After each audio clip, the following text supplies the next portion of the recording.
Estimados, saludos cordiales. Mucho se está hablando últimamente acerca de la posibilidad de una burbuja en el sector inmobiliario de los Estados Unidos y cómo la actual subida de los tipos de interés en ese país para combatir a la inflación podría incluso llegar a pinchar esta burbuja, lo cual se traduciría en una caída importante o de gran magnitud en el precio, sobre todo del sector residencial.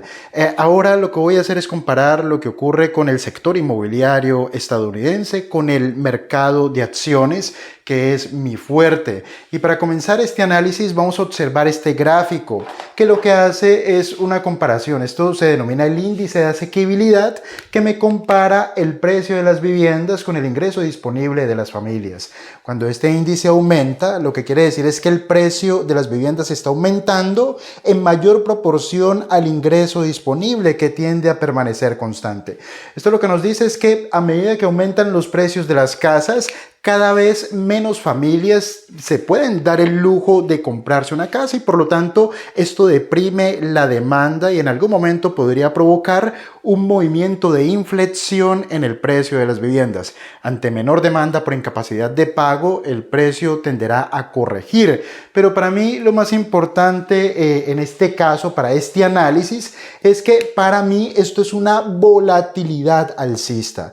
Y por mi experiencia en los mercados, las volatilidades alcistas tienden a regresar hacia el promedio y esto implicaría una gran corrección en el precio de las viviendas en el sector inmobiliario americano.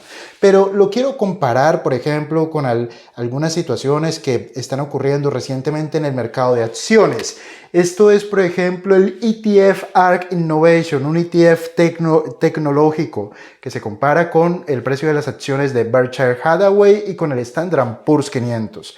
Berkshire Hathaway y Standard & Poor's 500 se comportan como el precio promedio para el mercado.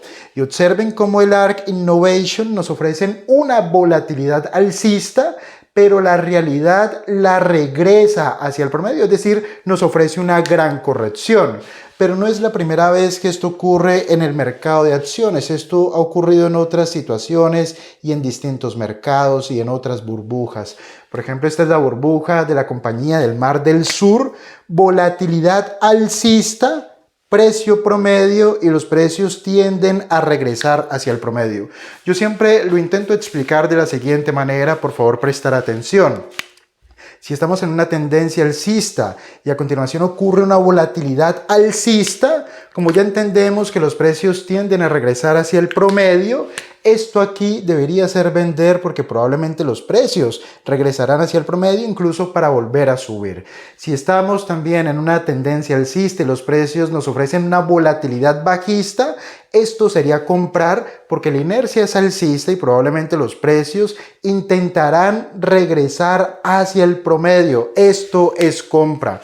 Pero lo podemos ver ahora mismo en los mercados con distintos ejemplos, especialmente en las acciones tecnológicas. A ver si tenemos tiempo de ver algunas. Por ejemplo, esta es la acción de NIO. Observen, fuerte volatilidad alcista, regresa hacia el promedio. Estas son las acciones, creo que de Shopify, volatilidad alcista y los precios regresan hacia el promedio. Ahora tenemos, por ejemplo, las acciones de Sun, volatilidad alcista y los precios regresan hacia el promedio. Ocurre con las acciones, estas, por ejemplo, son las acciones de Alibaba, volatilidad alcista y regresa hacia el promedio. Yo lo que les quiero decir es lo siguiente, es muy complicado cuando la gente paga una prima en el precio muy elevada. Y eso ha ocurrido o está ocurriendo en este momento en el mercado de vivienda de los Estados Unidos. Desde mi punto de vista esto corregirá porque los precios tenderán a regresar hacia el promedio. Nosotros vamos a realizar un taller de inversión inmobiliaria. Si quieres participar, aquí debajo te dejo un enlace para que nos escribas y nosotros te podamos dar todas las instrucciones y todos los detalles. Y si tiene sentido para ti, nos acompañas, te diremos las fechas. Cuando nos escribas y te pongas en contacto, te diremos todos los detalles, fechas, horarios y todo lo que haga falta. Hasta pronto.